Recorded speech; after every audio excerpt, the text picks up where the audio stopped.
過去幾年政府喺福利嘅開支咧增長都好大嘅。到而家咧，即係25、26年咧，我哋就已經上升到1300億㗎啦。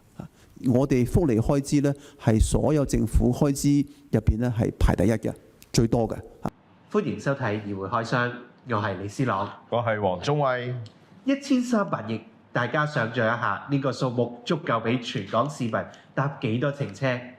原來呢個係香港政府最新嘅社福經常開支預算。勞工及福利局局長孫玉菡喺會上仲話，社福開支已經成為政府所有開支入面嘅第一名。究竟咁多錢係咪真係幫到最基層嘅家庭呢？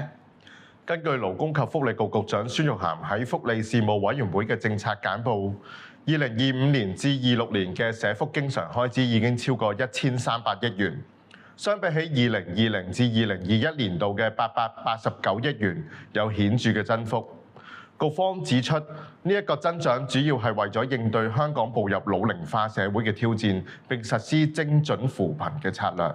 講到位，我哋一定要提提宏福苑大火之後嘅後續。社署今次真係總動員，推出咗一戶一社工。你試諗下，如果你屋企遇到咁大嘅不幸，有一位專屬嘅社工1對1全程陪住你處理住屋、發放資助，甚至係心理輔導，呢一份嘅溫度真係好重要。社會福利署署長杜永恆喺會上透露，今次係史無前例大規模嘅支援。由於涉及超過1980戶嘅居民，社署採取一戶一社工，配搭2至3名公務員嘅小專班模式，提供一站式嘅服務。陳永光議員喺會上特別關注到長遠點樣調配人手去維持呢一種高強度嘅支援壓力。咁我係十分支持政府喺宏福苑咧火災之後迅速採取一戶一社工嘅政策。而社工既要兼顧恆常工作啦，又要落實好一戶一社工嘅政策，工作量係難免係會大幅增加嘅。因此，我想問咧，未來係點樣做好人手調配工作，避免工作壓力過大咧？社會福利署嘅管理層啦，都係會提供足夠嘅支援咧，俾我哋前線同事咧，讓佢哋可以係安心啦，係做好佢哋嘅服務。亦都係有提供一啲協調俾同事咧，譬如話佢哋可能喺其他工作上面嘅調度啊，或者係一啲資源嘅分配啊，我哋都係做咗嘅。我哋會全力支持我哋嘅同事去履行佢哋嘅工作嘅。平時我哋喺街見到好多基層小朋友，放學之後冇人理，或者劏房家庭連洗衫煮飯都好困難。今次喺會上提到嘅社區客廳同埋在校課後託管，簡直就係劏房一物。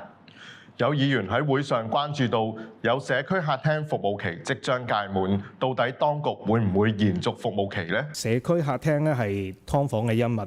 不過咧，嗰個可以服務嘅為期咧就得嗰3年。深水埗社區客廳咧，今年年底咧就滿咗3年啦，會唔會延續咧？嗱，第一間我哋喺深水埗社區客廳咧，其實我哋已經講咗出街㗎啦，亦都揾咗贊助嘅機構咧，佢哋好樂意再延續多3年嘅。我哋都宣布咗咧，係會繼續續多3年嘅嚇，咁所以大家唔需要擔心。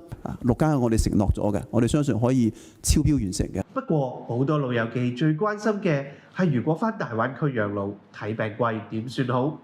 梁以利副處長指出，政府已經推出醫療補貼試行計劃，長者喺粵港澳大灣區醫保定點單位就診，每年最高可獲1萬元人民幣嘅門診，同埋3萬元人民幣嘅住院補貼。1300億唔止係一個數字，更加係對每一位市民嘅一份承諾。議會開箱會繼續為大家關注福利制度嘅政策同埋調整。多謝收睇議會開箱，再見。